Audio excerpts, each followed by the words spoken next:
Doggett continues his search for evidence in Mulder's disappearance. Clues lead him to a small rural town Mulder visited. Everyone seems to be hiding something. Do they have information on what happened to him? This is not happening. This is not happening. Do they have information on what happened to him? Do they have information on what happened to him? Do they have information?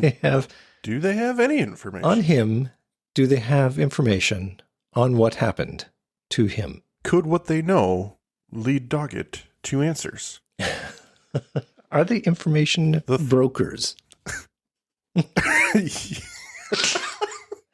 Yes, they're information brokers. Small town, rural America. For a nominal fee, you can know what they know. Height of information brokerage. Here we go. Yes. Ladies and gentlemen, welcome back to the show. This is Not Happening, another X-Files podcast. I'm your host, Mike. And with me, as always, my good friend, Andrew. Sliding through it. Hey, the hype factor on this episode, season 8. I can only imagine. I didn't go back and watch any of the spots, but I can only imagine it starting with Agent Mulder returns. That's exactly how it would have been done. Guarantee. Apparently, the timeline in which this episode, The Gift, the episode upon which we will be discussing,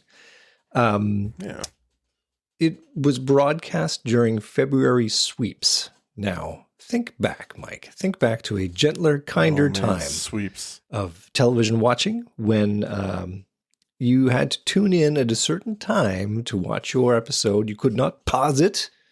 You had to rush to the bathroom in a 1 minute long commercial break, and you had to be back before the show started again, or you missed it. So, do you remember these times? I do. I absolutely do. And you know what? I'm going to go one further and say, as much as I hate commercials, I miss this time. I really, really, really do.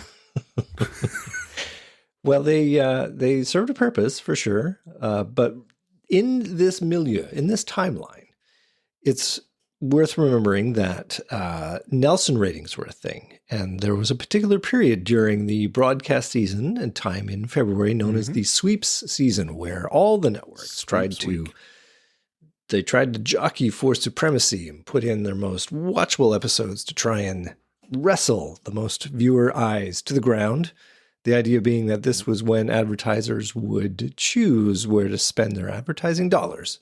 So they chose, the Fox network chose to broadcast the 4 episodes with David Duchovny in them throughout the month of February during sweeps week, even though they were not shot in the order in which they were broadcast.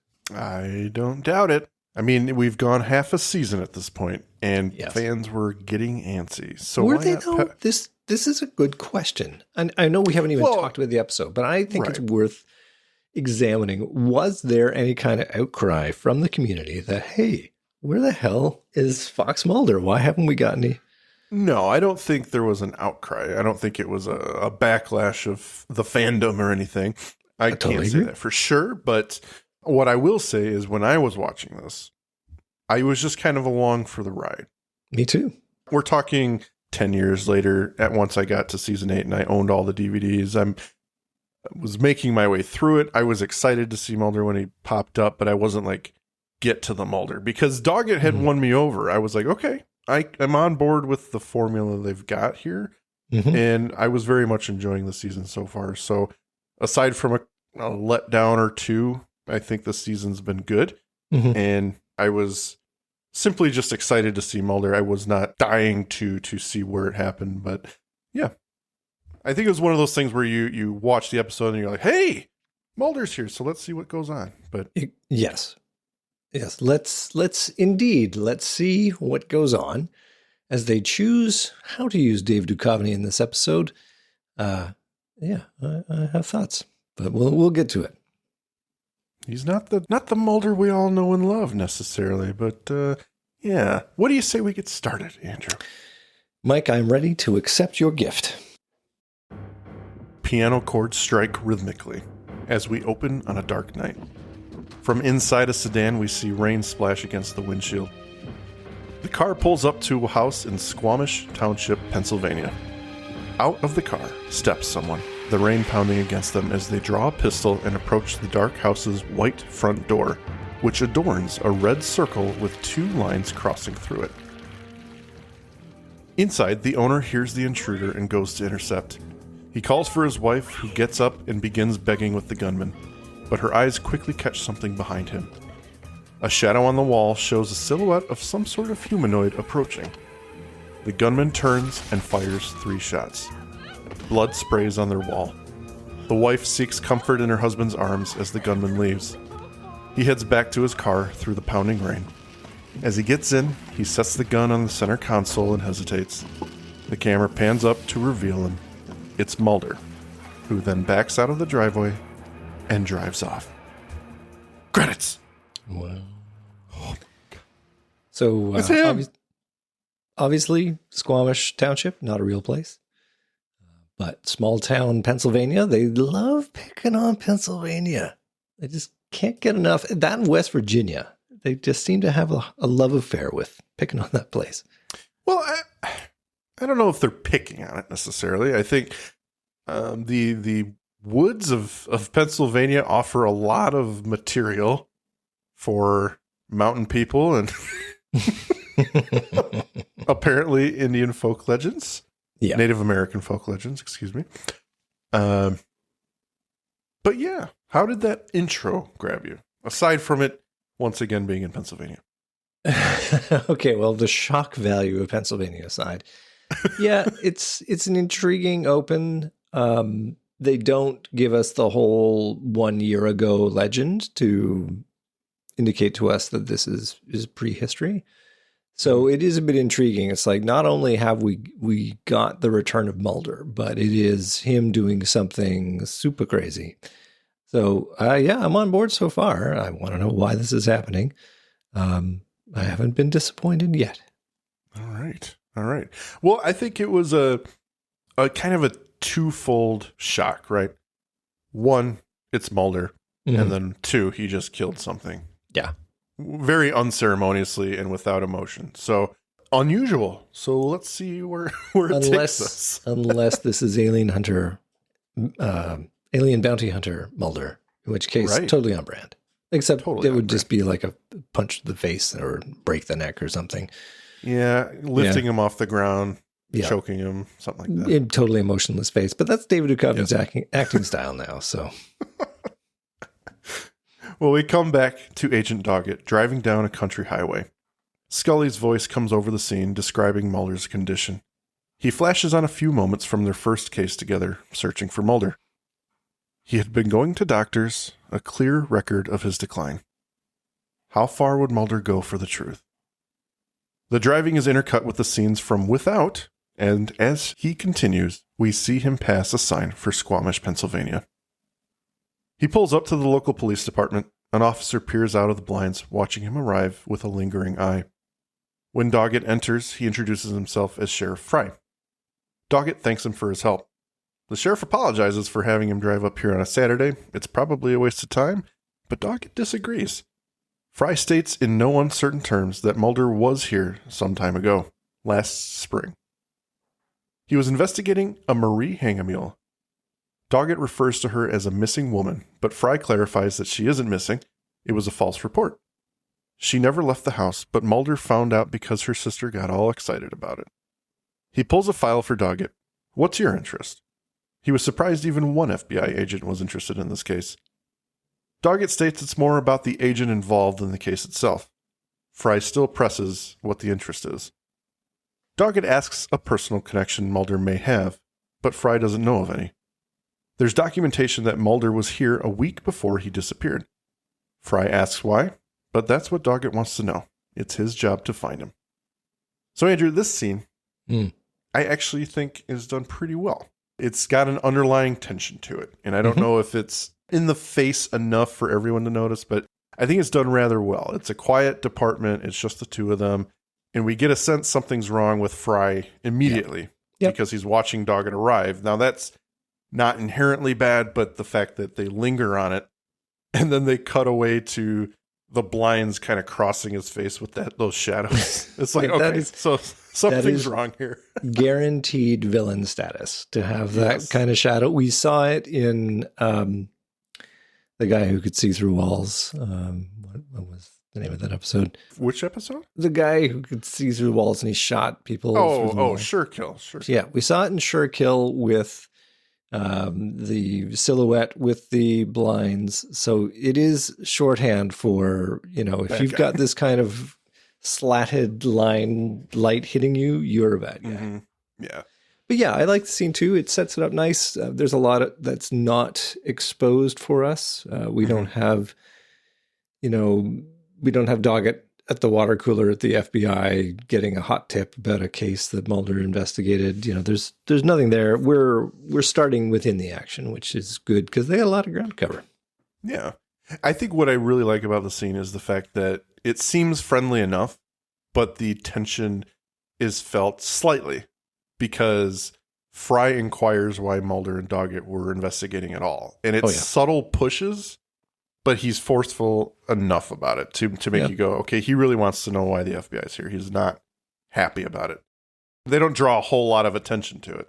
That's par for the course for any local law enforcement, though.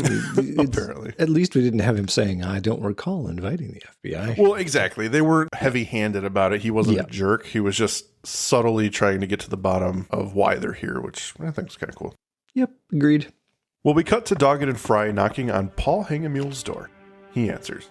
The sheriff introduces Doggett, and the men enter for some questions. Paul calls Marie, his wife, over.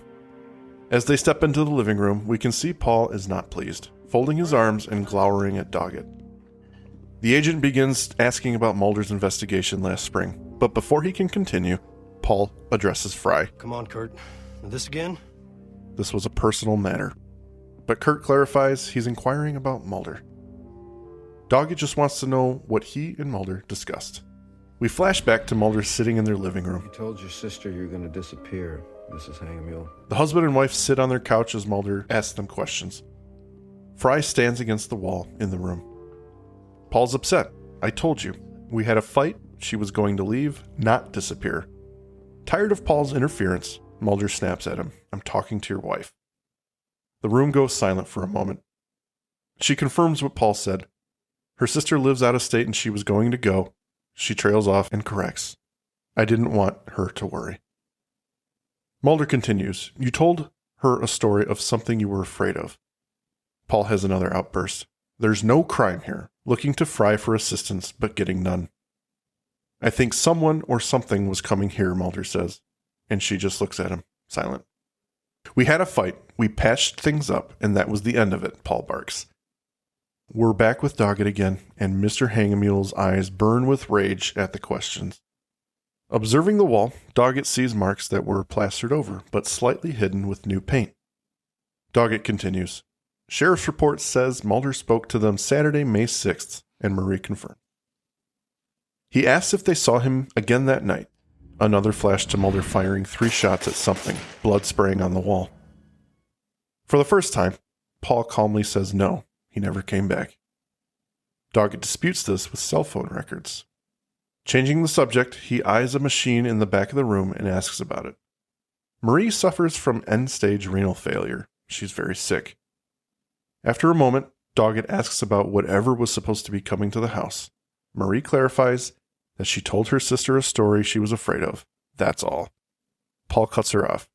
Was Mulder sick in the head? Is that why you're checking into this? Disregarding the question, Doggett asks what story Mrs. Hangemule was referring to. It's an Indian folk legend about a creature living in the woods. Mulder somehow twisted it into a creature coming to eat Marie alive. Interesting, Andrew. What do you think of the timeline switching?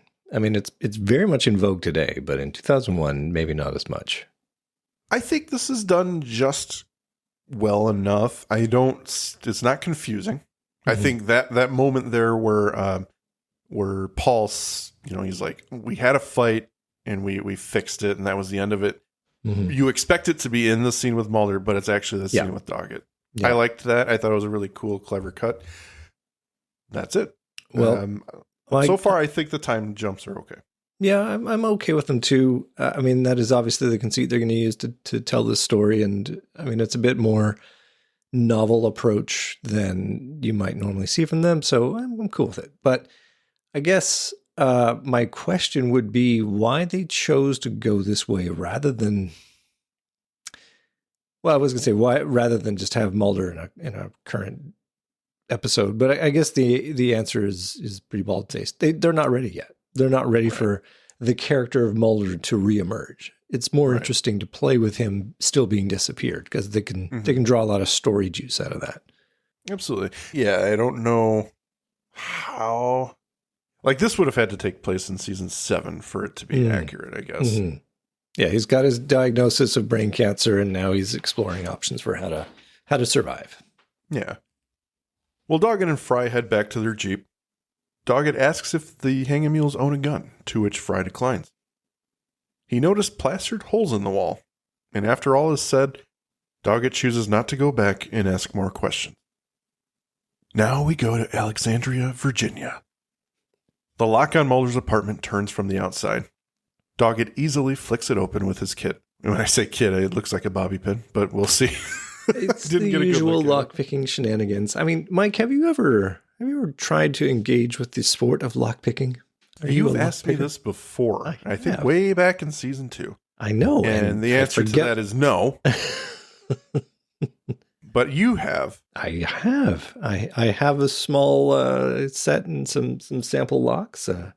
Note to those who are interested, only pick your own locks. Don't try picking somebody else's lock, because that's well, wait a minute. That's no fun. If Oblivion has taught me anything, is that you just have to do it when no one's looking. Well, that is helpful. That's all you have to do. Listen, as a public service announcement, I'll just put it out there. Only pick a lock that you have got permission to pick. How is that for a general way of putting it? Yeah. That's fair. So all that to say that, yes, this is 100%, shenanigans of how he picks a lock, although he's clearly pretty good at it because boom, bang, he's done and he's in. It's done in a second. Yeah. But no, you need 2 tools. You need a tension bar. You need a pick. He's only got the one, so fucking impossible. Whatever, Doggett. Whatever. Yeah, whatever. Bobby pin. That's all you need. Well, when he enters, he begins opening drawers and checking the apartment, stopping to feed the fish. Some time passes and the camera tracks through the apartment. Junk everywhere after Doggett searches. We now find him in the kitchen, searching, and then he reaches under the sink. We hear Velcro tear, and out comes a Walther PPK, hidden. Back in Squamish, a backhoe digs at grass. Fry is there watching the proceedings as Paul rushes to the scene. Is it true?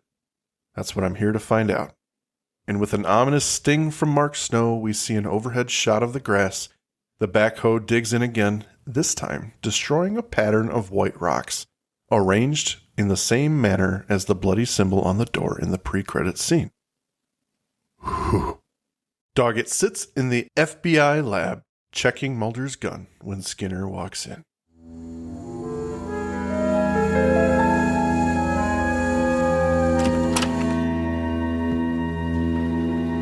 Were you aware Mulder carried a second weapon? A Walther PPK? Yeah, in an ankle holster. I found it hidden under his sink. The clip was 3 rounds shy. What's this about? 3 shots were fired in a house where Mulder investigated a case last May. He never filed a report on the case or the discharge of his weapon. Do you know any reason why? If Mulder did these things, he would have reported them. Mulder submitted case reports, all right. But they indicate he was here in Washington on days his cell phone records prove he was in Pennsylvania. Are you calling Mulder a liar? This is the muzzle of Mulder's pistol. You see that there?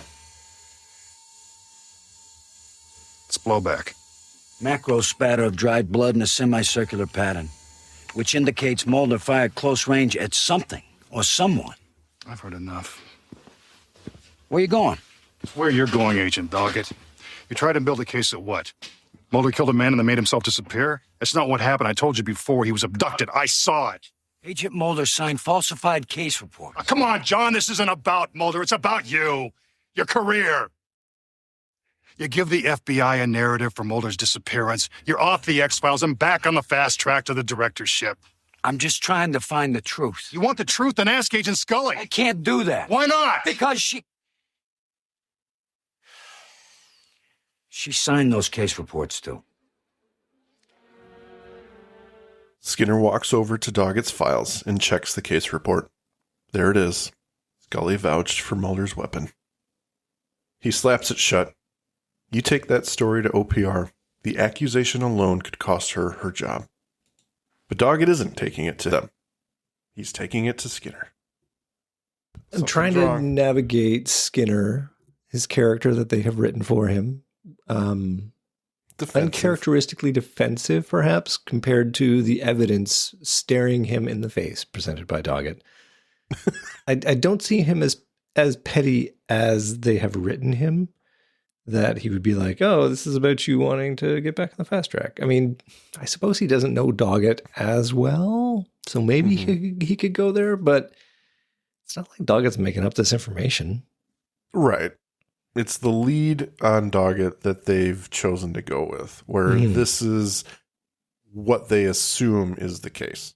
When it's really not Doggett doing that, it's not him just trying to get the job done so he can get back to his normal FBI career. This is what he is actually, he cares about fighting Mulder, whether or not it means that that's what they've established for his character at this point. So yeah, I guess Skinner being defensive, it is a little bit new. That is his new role in season 8 and 9. It is jumping the gun a little bit. It strikes me a little bit weird. I get that he is all about, no, I saw the abduction, so that's the truth, and anything else you're trying to pull one over on me, and I don't buy it. But yeah, I don't know. It just struck me as weird. I would have expected it maybe from a different character. I could see it have been a more interesting scene if Kirsch had come down and had this conversation, but with it being the middle of the season or very close to, especially after Via Negativa, where they worked a case together. Yeah. Hopefully there'd be a little bit more trust there. Well, here's the thing I've learned about X-Files is that you cannot reasonably take what? I know where you're going with this. You can't take things from one episode to another. Unless it's a mythology episode or something where they have put it into an invested arc. But no, one-offs, Monsters of the Week, there is no follow-through on an emotional state from one episode to another. That is correct, and Skinner is no exception. Yeah. Well, we go now to a forest in Squamish. A convoy of pickup trucks pull up at night in the middle of the forest. Alone sits a small shack. Men exit the vehicles with bloodhounds and guns ready to fire. Fry shouts into the darkness to bring it out, or they're coming in after it. The dogs stand at attention like good little boys. Suddenly, an elderly woman comes out to the porch. It's dead, she says. Dead and buried. You lied to us, Paul shouts. Just then, the creature bolts into the woods from behind the shack. They catch sight of him and give chase, loosing the dogs on it. The humanoid being trips and stumbles back to his feet. Without warning, he trips a net and is corralled by the men. It grunts and wheezes in fear, without words. They drag it back to their trucks as the woman begs them not to do this to it. It squirms as they load it into a truck and lock a metal gate behind it. Good guy stuff right there. Hints of Our Town, eh? A little bit. Well, Our Town, and I would say it's another... Maybe Roadrunners, the idea of the community, the needs of the community outweighing the needs of the innocent. Absolutely. Well, at Squamish PD, Doggett and Skinner arrive. Again, it's quiet. Fry meets with them. He says he went hunting and turned off his radio, which is why they couldn't reach him. Liar. Pants on fire. Skinner asks about filing a death certificate last spring. Fry claims it was an unidentified transient, found by a local woman in the woods. Skinner asks about suspects or motive, keying in on the bullshit. No. Get a lot of shootings around here? Doggett joins. Is that why you failed to mention this to me? Kurt's taken back. The body was found dumped Sunday, May 7th outside a woman's cabin, the morning after Mulder met the Hangamules. 3 rounds were missing from Mulder's weapon. The agent leaves Fry to piece it together for them to get it on record. So Mulder came back to kill this man, and now the Hangmules are lying about it, and I am too. Pretty much. Fry calls the theory nuttier than Mulder's. Where's the evidence? Where's the body buried? They counter. And with that, we go to a graveyard. The agents arrive at the town cemetery and whip out their flashlights to poke around. Skinner's cautious. We're on shaky ground. Something happened that night, Doggett contends. But the question, Andrew, is would Agent Mulder do this? The evidence so far points to Mulder, and as we all know, Doggett is a very scientific investigator. He's not accusing Mulder yet, but he was here, and then he disappeared. Skinner asks the question, why would people he's never met try and cover that up? When they arrive at the transient's grave, Doggett jumps in. It's empty. Inside the wooden casket, Doggett finds nothing except a tunnel. This grave has an exit. No one who took 3 bullets could tunnel out of his own grave, he says. Then Skinner clarifies. The sheriff said the transient was unidentified, right? Then why did someone leave these on his grave? He indicates towards what remains of the white stone pattern on the grass. Suspense! A little bit of controversy about that medicine wheel symbol. A little bit of cultural appropriation, accusations thereof.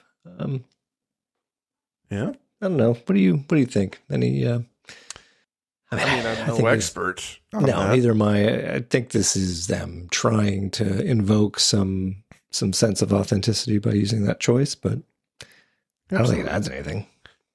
I mean, it gives them something to unite the town under one symbol, I guess. They have their hands on this creature who can do what he does, and I guess that's just it. I think it's the old woman who put them there, those stones. Absolutely, it is. Yeah. We cut to Paul painting in blood the symbol on his white door one more time as he's nearly interrupted by an arriving car. It's, of course, Sheriff Fry. He gets out. We gotta move fast. She better get ready.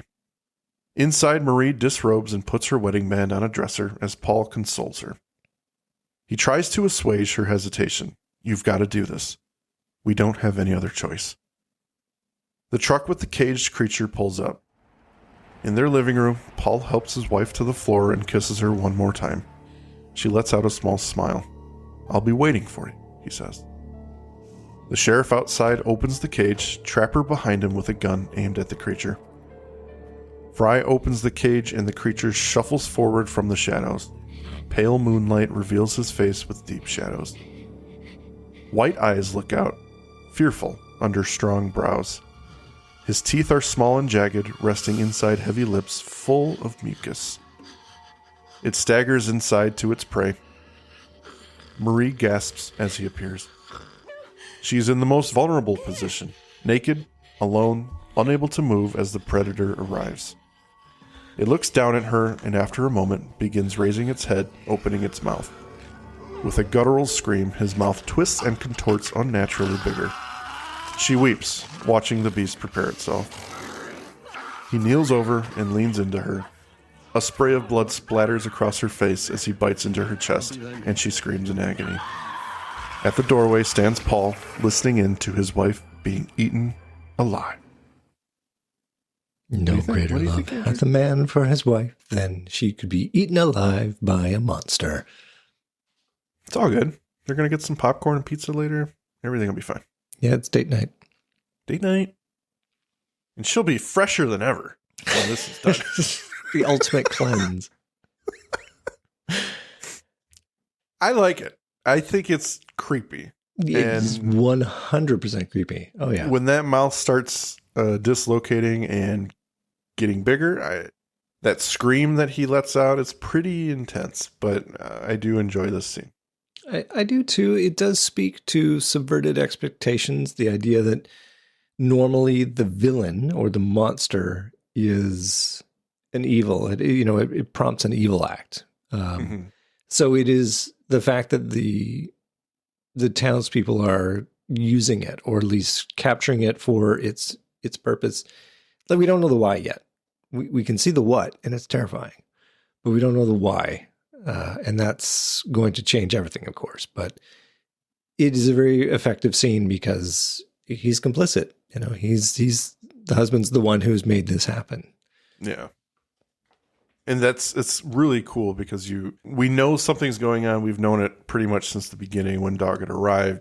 Yeah. And now it's like, what is going on? I want to know the answer to this question. What is happening to his wife? You get a sense of it, but no confirmations yet. So Yep. So far, really good. And I should just say, I'm on board so far. I'm not in love with the way they've used Mulder's character in flashback. I think it's a bit of a tease, especially given how they would have marketed it during February sweeps. Agent Mulder returns. Yeah, but it's like he didn't really return, and you're just using this to pad out your narrative of his brain cancer. But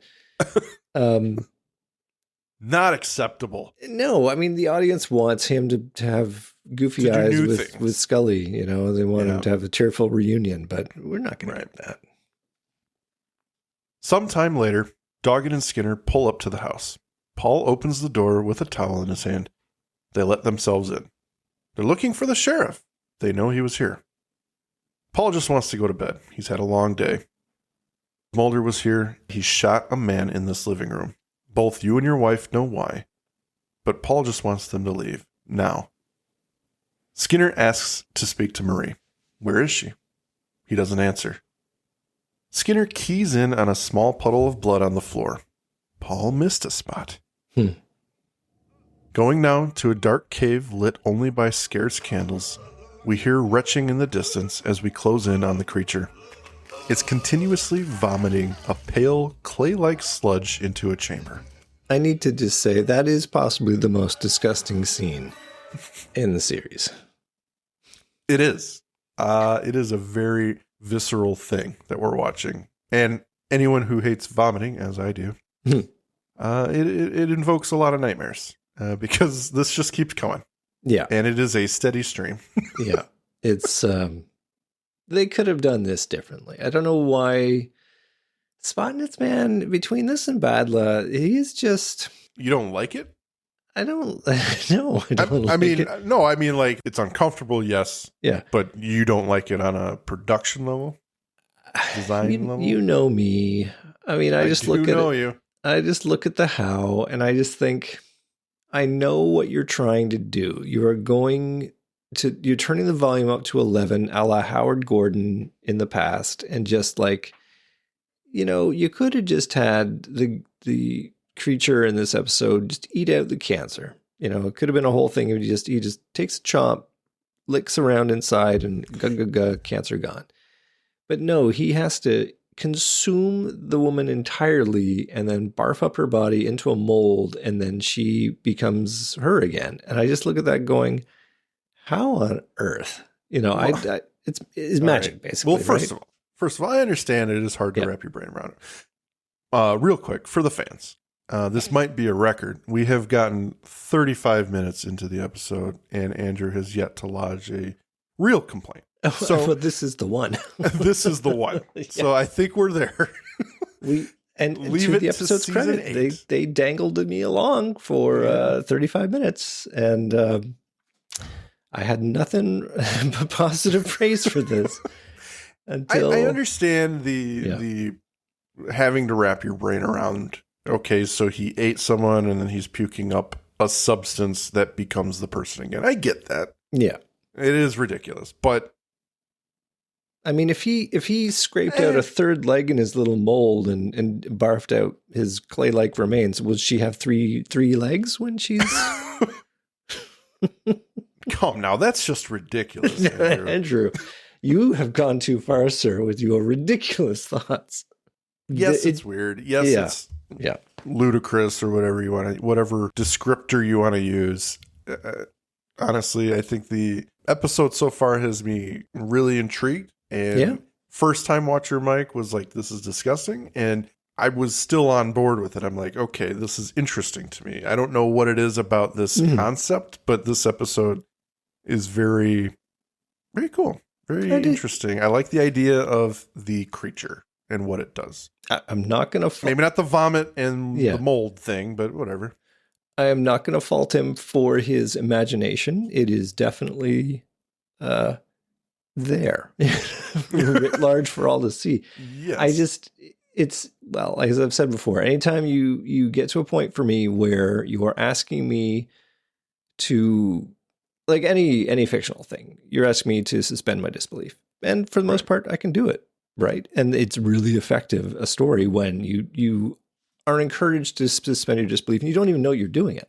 But when you throw something at me that's so incomprehensible as to how this would even be possible, short of magic, just make it magic. Well, they did say Indian folk legend.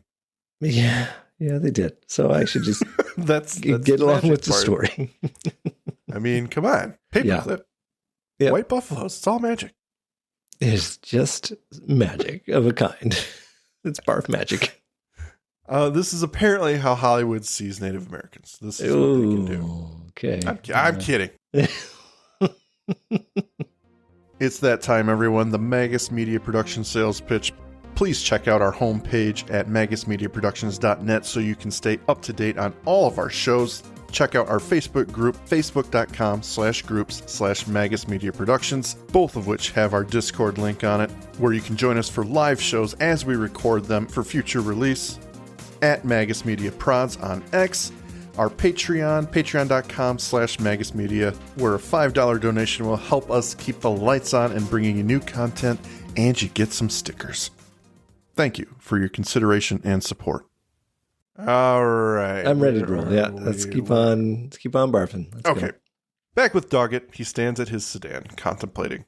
Another flash of Mulder, stepping from his car, heading inside the house. Now in the living room, Marie pleading with him. The gunshots, the blood. Skinner breaks him from his trance. Hangmule says his wife coughed up the blood. He did not harm her. Doggett surmises maybe, just maybe, Mulder did this to protect Mrs. Hangmule. Skinner brings Doggett to the door. He uses a blacklight to reveal the bloody symbol that was washed off of it. The mark from the grave.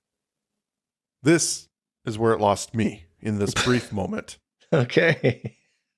I'm no forensics expert. No, true. But if you wipe something clean, there would be smudge marks. It wouldn't just vanish in the form it was there. So to explain it to people who may not be watching or have not seen the episode yet, Paul Hangmule painted a circle with a plus sign through it in blood, and that is what they're seeing with the black light. So where's the wipey marks? Does that make sense to you, Andrew? It does. I've seen enough documentaries to know that is not how that would work. The black light would work. It would show blood, but it would be a smear of wiping the door clean. Well, it depends on how Hangmule washed this door. I mean, if he used bleach, a heavy concentration of bleach, there probably wouldn't be any blood surviving. So Right. They say he used just water. Yeah. But so what, he just wet the door down and the symbol imprinted itself? I don't know. It's goofy, but it lets the plot trundle along. So I guess I'm okay with it. I hear your objection. I like how that is what pulls you out compared to the barf magic and a mold for me. No, that's I can easily believe that. But this is just unacceptable. They're making a mockery of blacklight blood detection technology. Yes. Blood spatter patterns. Oh, boy. The next scene is one of the lone gunmen, satellited in on Intel video phone. The three men may have some answers. We learned what we could. This is somewhat short notice, of course. And a little outside our area of expertise. Plus the fact we were sleeping. You wearing pants, Langley? Ding! Yeah. We don't have much time. What'd you find? Thought you never asked, big guy. The pattern you described to us is most likely a medicine wheel. It's a symbol for healing, usually associated with North American shaman. Now, the circle represents the continuum between life and death. The journey is separated by two roads, one for happiness, one for sorrow. Lakota Indians teach that all these elements, life, death, sorrow, happiness, are all one. But it takes an enlightened mind to see it. Why paint it on a door or mark it on a grave? Well, That's the part that takes some conjecture there, Agent Dogbird. We don't know what Mulder was doing out there. But legends date back hundreds of years of a sin catcher shaman, also known as a soul eater. A soul eater. They minister to the sick. Legend has it they consume their illnesses. The symbol might be placed on a grave as a sign of respect, or on a door as a summons. Summons for what? To indicate a sick person lives there, someone in need of the creature's healing gift. Thanks for your help, boys. Yeah, you're welcome. Doggett shuts the laptop as the meeting adjourns. Marie Hangamule suffered from a kidney disease. That wasn't a transient. And with that, we cut to Doggett knocking on the door of the old woman's shack. She lets him in cautiously. Her house is dark, lit only by a fireplace. You found a body in the woods last May. The people of the town are keeping a secret about what that was and who that was. An FBI agent came believing it was some kind of soul eater. She put the stones on the grave. The way things are, they've been for hundreds of years, she says. You can't change them.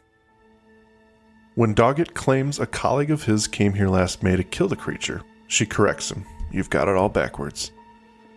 A thump under the floor catches Doggett's attention, and he moves a rug to reveal a cellar door.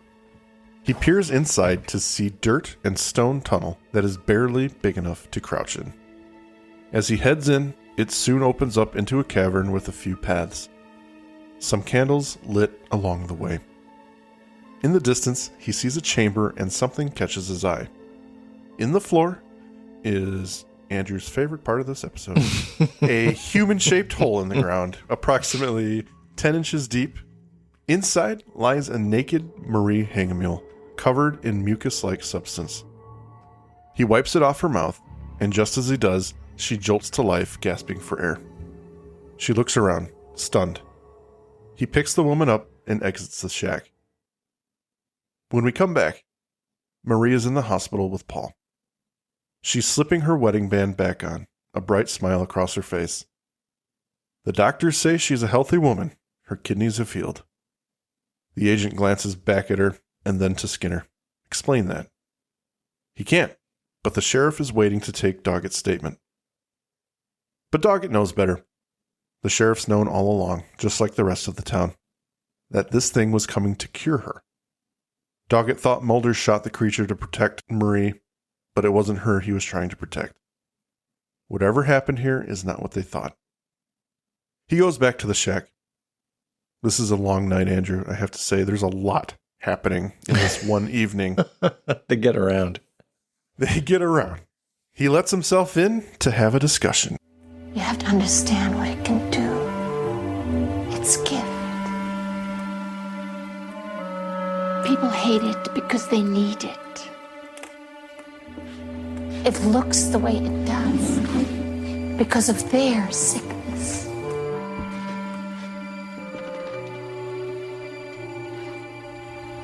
You care for this man Someone always has. because you believe it. That it can cure people's sickness. Not cure. Consume. Mulder came to see you last year. Not to save Marie Hangamule. To save himself. Mulder was dying, but he kept it a secret.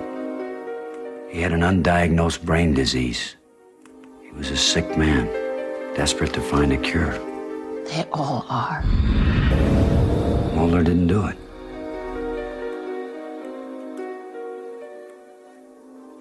Agent Mulder saw how it suffered. He saw it in its eyes. I knew what needed to be done. I just couldn't bring myself to do it.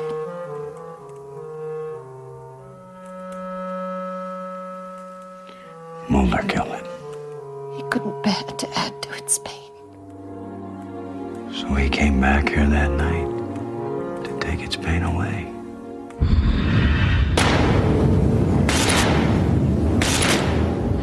The scene is intercut with scenes of Mulder lying naked as the creature prepares to eat him, and eventually the confrontation in the Hangamule living room.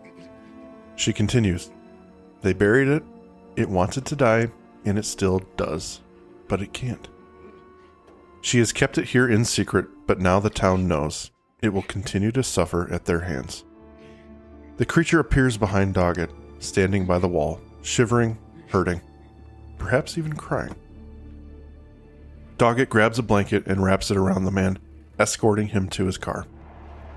As he leads him to the back seat, a truck rolls up, then another and another, blocking his route.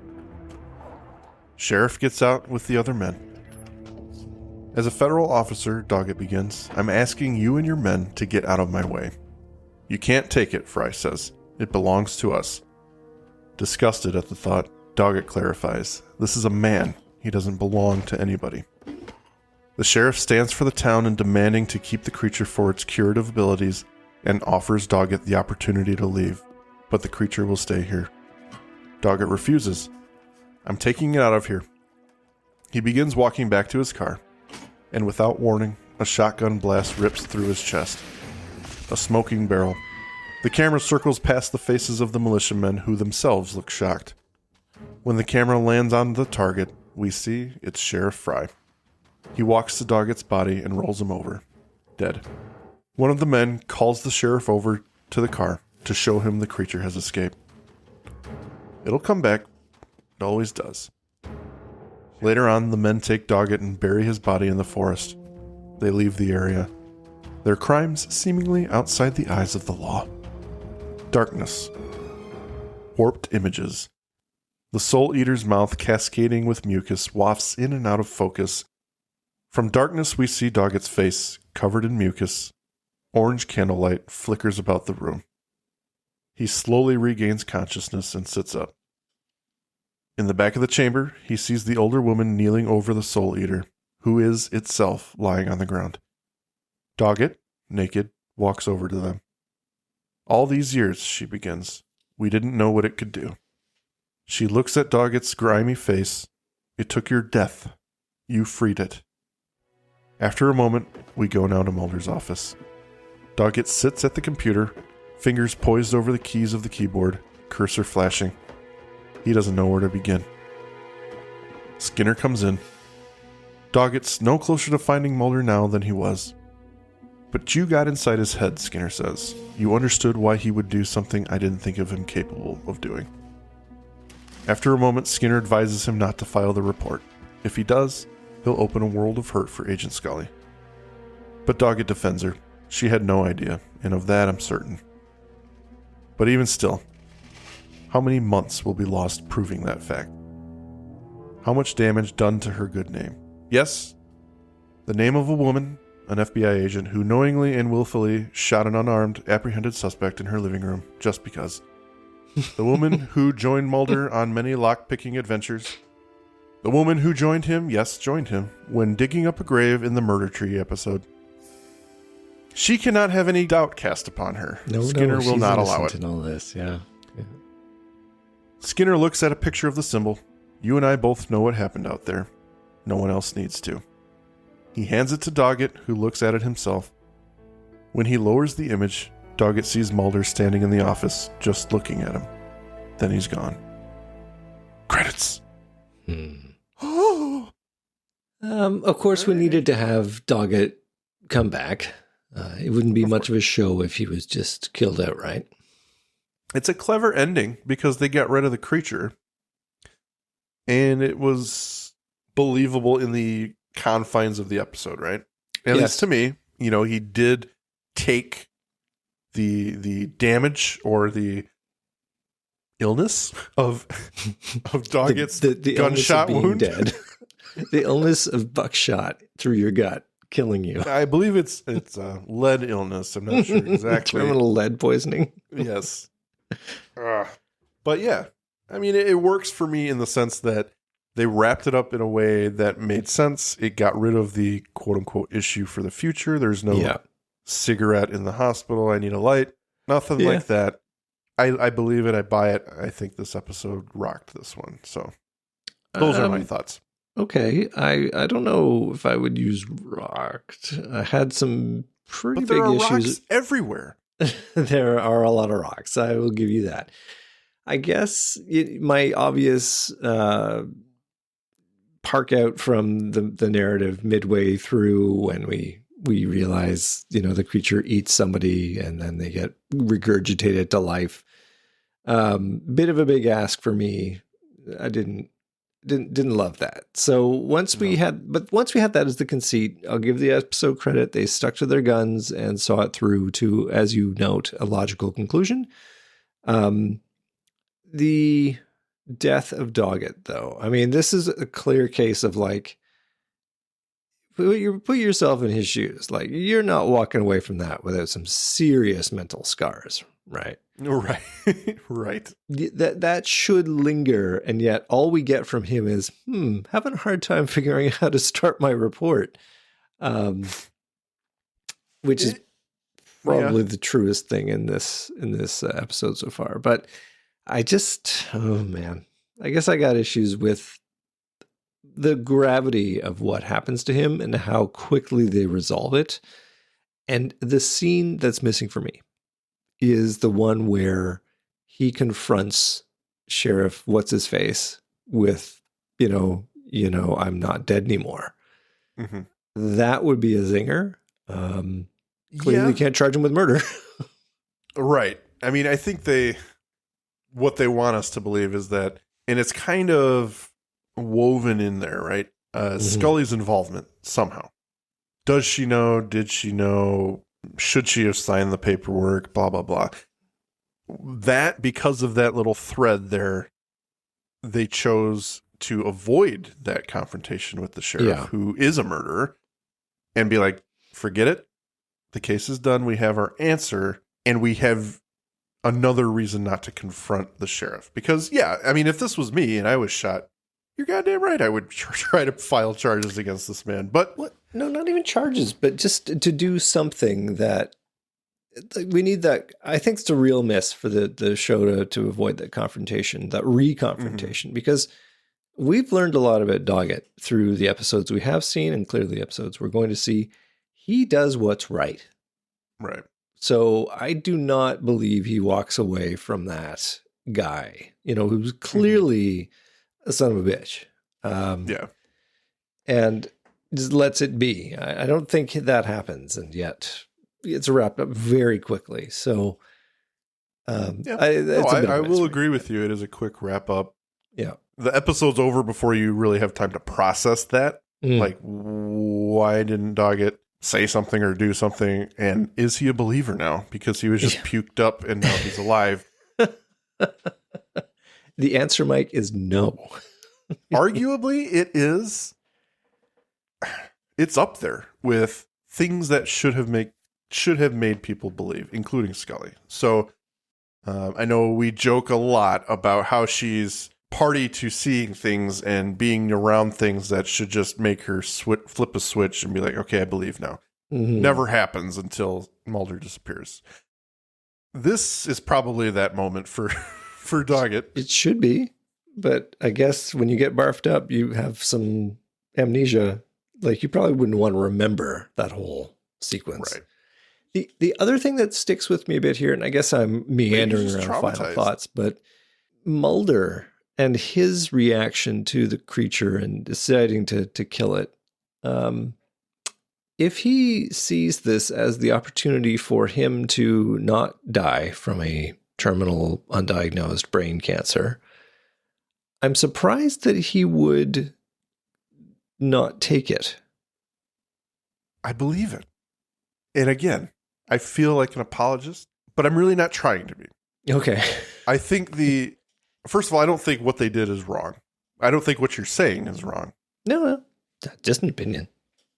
The idea of Mulder choosing to inflict more pain on this creature would be out of character for him. That's my opinion on that. I don't know. I think that he did the right thing here, whether or not it is quote unquote murder. He released this creature and did what needed to be done. Morally. He didn't do a great job of it then. Didn't do a great job. It came back to life. I'm okay with his decision here because I believe that Mulder is, aside from all the law-breaking things he's done, he's not a murderer. He's not an awful person who would willfully engage in torturing something, which is exactly what It didn't count. That didn't count. And it's not murder because it was assisted suicide, sir. It was made. I hear what you're saying. Obviously, this is the way they've decided the story went, and you can't second guess it. But yet, here I am second guessing it. I guess I'm looking at it from the point of view of what would make more sense for me had they chosen to go this way. Mm-hmm. I can buy Mulder deciding to not cause any more pain to this creature by, making it do what it seems to do. The thing that's missing are a couple things. One is the creature seems to want to do it. Like it snuffles its way over and smells your sickness, and it starts to start its jaws, and it's going to bite you and eat you and all the rest of it. It's not like it's being compelled. It's not at gunpoint. It's not being tortured and forced to do this. It seems to be doing this willingly. In fact, seems to want to do it, even if it's bad for it. So I needed something there, a tear coming down its gross face, to show me that it's not liking at the this. end. At the end, after it's all done, it gets to cry. when right before Doggett takes it to his car, you can see on his cheek wetness from the eye. At least that's what it looked like to me. Maybe I'm wrong on that, but that's what I saw. Well, that's fine, but that's not the right place. It needs to be because I'm fine with all that. But it needs to be when Mulder is about to let it do its thing to him, that he sees the torment so that he can decide, I'm not going to let this happen, and I'm going to put it out of its misery.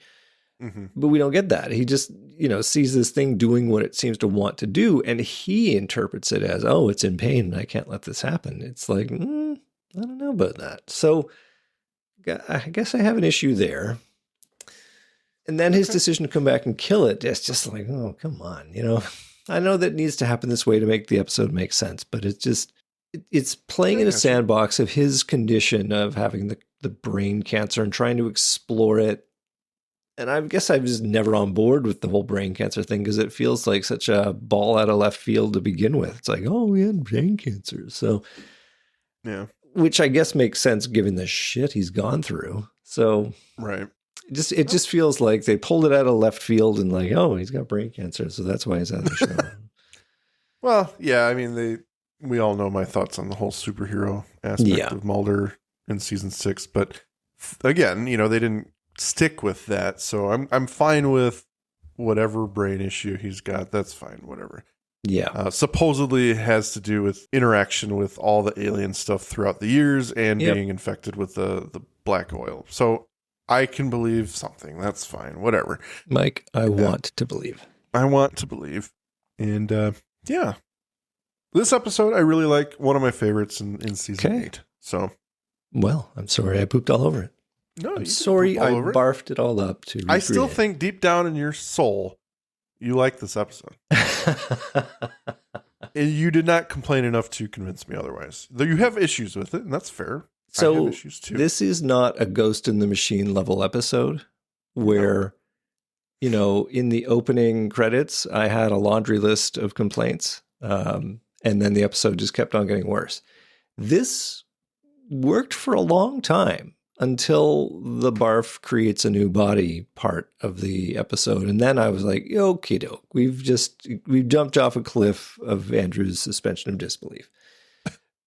And then it, to its credit, did not keep on changing the rules of the game or add new weird elements or it didn't have the thing where, you're following the villain and he disappears around the corner, sudden spontaneous disappearance. Didn't do any of those things. So to its credit, it stayed pretty true to its own sort of conceits. So I guess I'm trying to give it some credit, and that's as far as I'm going to get, I think. Fair enough, sir. Yeah. Fair. Yeah, so there you go. I loved it, clearly. Yeah.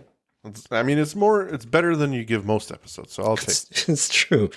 Mike, I will go so far as to say it is my favorite episode, too. Nice. All right, Andrew. Well, that is the episode, ladies and gentlemen. Thank you for listening. And we look forward, Andrew, I'm speaking for you right now, to seeing you next week and having you listen to us whenever it is you listen to us. Andrew, please say goodbye to the dear listeners. Dear listeners, thanks for joining us again. And as always, if you find yourself being stalked by a gross creature intent on eating you, take stock of your health, because maybe, just maybe, it's for your own good.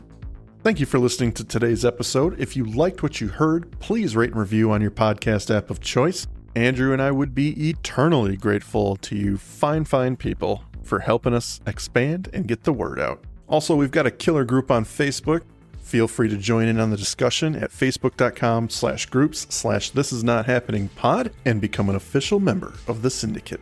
We do polls and we have questions for every episode to give you guys the opportunity to chime in and possibly let your voice be heard on our recordings. And please join us on our new Twitter at TINHXFilesPod, no dash, to stay up to date on everything, moment to moment. Thank you, and remember, don't stop swimming.